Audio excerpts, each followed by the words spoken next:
Ya, alhamdulillah. Alhamdulillahillazi arsala rasulahu bil huda wa dinil haq liyuzhirahu ala dini kullih wa kafa billahi syahida. Asyhadu an la ilaha illallah wa asyhadu anna Muhammadar Rasulullah. Allahumma sholli wa sallim wa barik ala sayyidina wa maulana Muhammadin wa ala alihi wa sahbihi ajmain, amma ba'd. Ya. Materi terakhir ya. Itu tentang hukum Islam, sumber hukum Islam. Ya. Nanti ulama membedakan ya. Ada sumber hukum Islam yang muttafaqun alaih, al-adillatu syar'iyyah muttafaqun alaih, dalil-dalil atau sumber-sumber hukum Islam yang sepakat atasnya, yaitu ada 4, Al-Qur'an, As-Sunnah atau hadis, ada ijma', ada juga qiyas. Itu sepakat insyaallah ya. Tidak ada perbedaan di antara ulama. Itu semua menjadi dalil ya. Jadi kalau di MUI ya, di Persis, Muhammadiyah, Nahdlatul Ulama, Nahdlatul Wathon, Al-Irsyad, pokoknya semua insyaallah pakai ini. Madhabnya, kalau nggak salah ada ya organisasi yang di apa ya? Di Lombok nggak salah ya? Kalau nggak salah, ada nggak? Kalau nggak salah ya, kalau nggak salah ya. Apalagi ya? Pokoknya banyak lah organisasi itu ya. Nah, baik itu mazhab juga ya. Baik itu mazhab dari Imam Abu Hanifah, Imam Malik, Imam Syafi'i dan Imam Ahmad bin Hanbal pun sama.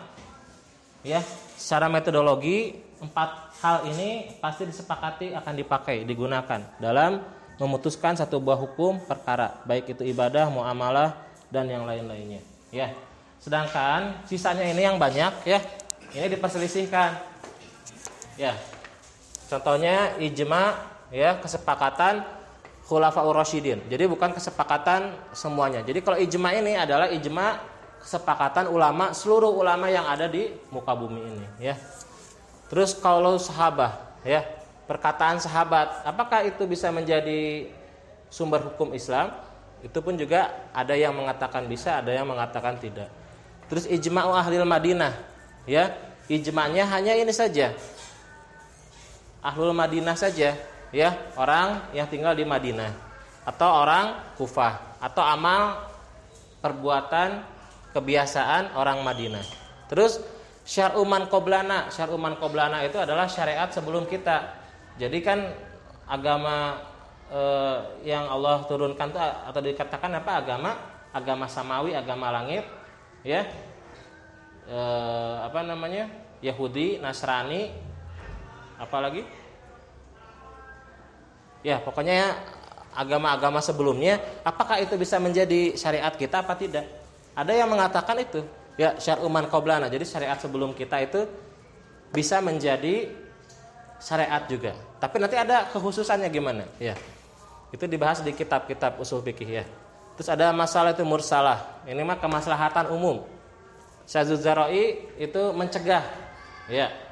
Contohnya misal tayangan-tayangan yang tidak tidak baiklah begitu ya, mengumbarkan aurat, itu sebagai yang mengantarkan kepada perbuatan zina, maka hal itu akan diharamkan. Sebutnya diharamkannya dengan syadzuz dzara'i ya. Istihsan, kalau istihsan itu menganggap baik ya. Jadi ada satu buah perkara kalau dianggap baik ya, nanti dikiaskan ya, sama sampai kias ini nanti bisa pakai istihsan, nanti bisa diambil hukum yang diistihsankan. Kalau istishab itu sebutnya bara'atuz zimmah. Jadi asal sesuatu itu adalah bebas begitu ya. Contohnya kalau pakai istishab ya, misal makan McDonald, apa hukumnya? Halal dari mana? Ada nggak perintahnya? Hah? Kulu washrobu McDonald. Di ayat apa? Surat apa? Hadis apa? Nggak ada ya. Ada larangannya nggak? Tidak ada ya. Jadi dalilnya kalau masalah keduniawian, masalah makanan tuh, masalah apa? Apa itu sebutnya sirup ya?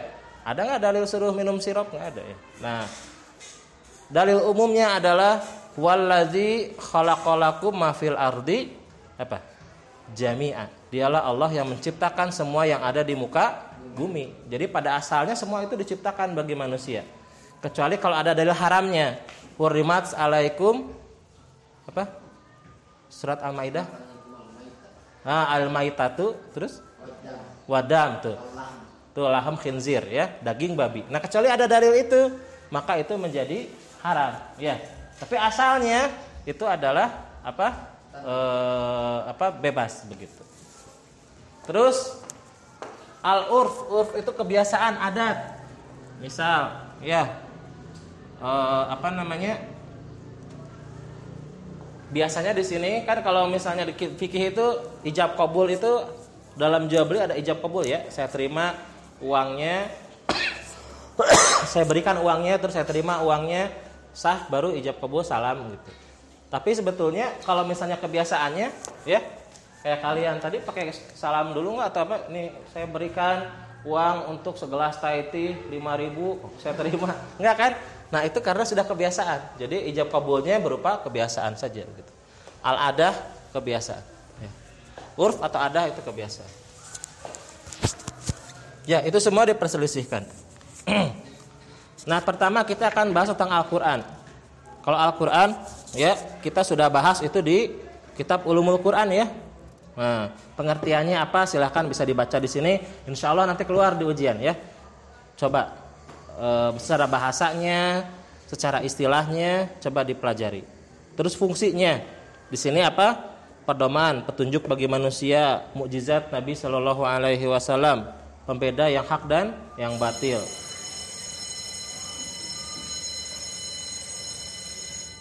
Ya, sumber hukum utama bagi Islam. Ya, jadi itu yang paling utama tuh dalam Al-Quran dulu. Ya. Di sini pun disebutkan apa? 3 macam. Kalau dalam Al-Quran itu ada metodologi penetapannya. Pertama tidak memberatkan, menyedikitkan beban, berangsur-angsur ya. Terus nanti dibahas juga tentang hadis. Hadis itu dibagi menjadi secara garis besar ada yang qauli, ada yang fi'li. Kalau qauli itu apa? Perkataan. Contohnya misalnya ya innama a'malu binniyat wa innama likulli imri'in ma nawa. Itu baginda Nabi yang mengatakan, ya, setiap orang itu tergantung niatnya. Ada juga hadis fi'li. Misalnya, ya perbuatan. Misalnya ada sahabat melihat ya, menceritakan, oh baginda Nabi SAW ketika beliau makan menggunakan tangan kanan, misal begitu ya. Terus hadis takrir. Takrir itu apa? Yang dibiarkan. Contohnya Nabi SAW tidak memakan biawak. Ada namanya dob, sejenis biawak lah begitu ya. Tapi sahabat memakan. Nah, ketika pada kejadian sahabat memakan itu, ketika pada zaman Nabi SAW itu menunjukkan kebolehan. Walaupun Nabi nggak harus melarang ya.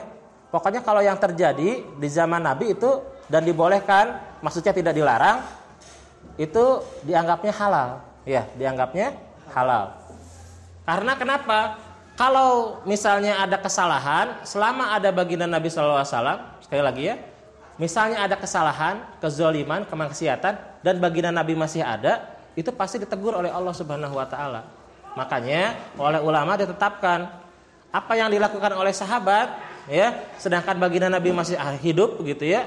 Contohnya memakan biawak itu adalah hal yang dibolehkan. Ya, itu sebutnya hadisnya hadis takrir. Ya.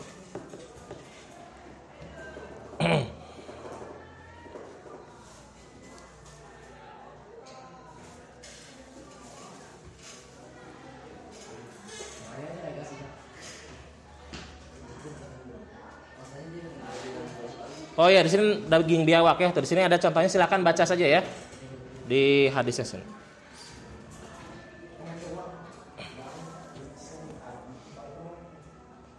Ya, perhatikan lagi.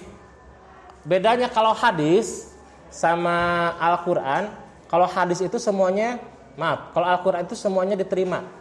Istilah diterima itu pasti benar, tidak salah, sebutnya apa? Qot'i.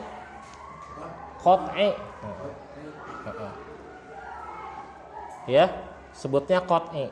Ya. Jadi kalau Al-Qur'an itu pasti, ya. Qat'inya sebutnya qat'i subut. Jadi pasti. Sedangkan kalau hadis itu ada yang zonni. Zonni itu masih prasangka. Kalau qat'i itu 100% ya. Nah, ini 100%. Kalau yang zonni itu mungkin 75% gitu ya, sampai 50% begitu ya.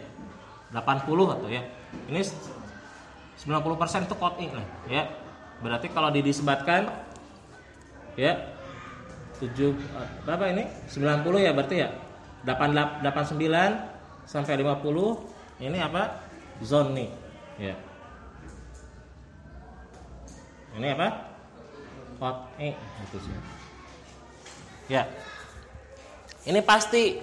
Tapi kalau hadis ini ada kemungkinan. Ya, zonni. Kenapa? Karena hadis itu dari segi kualitasnya ada hadis yang makbul, ada hadis yang mardud. Kalau makbul itu yang diterima, kalau yang mardud itu apa? Yang ditolak. Ya. Hadis yang diterima itu hadis yang sahih, hadis yang hasan. Ada juga hadis dhaif. Tapi kalau banyak maka nanti masuk jadi hadis hasan. Ya. Hadis yang ditolak adalah hadis yang dhaifnya sangat amat atau hadis yang palsu. Nah, itu ditolak. Itu hadis ya. Silakan kalian baca di sini ya, pokoknya mah bayan tafsir, fungsi-fungsi hadis apa. Karena ngajar ini satu bisa berapa puluh jam ya.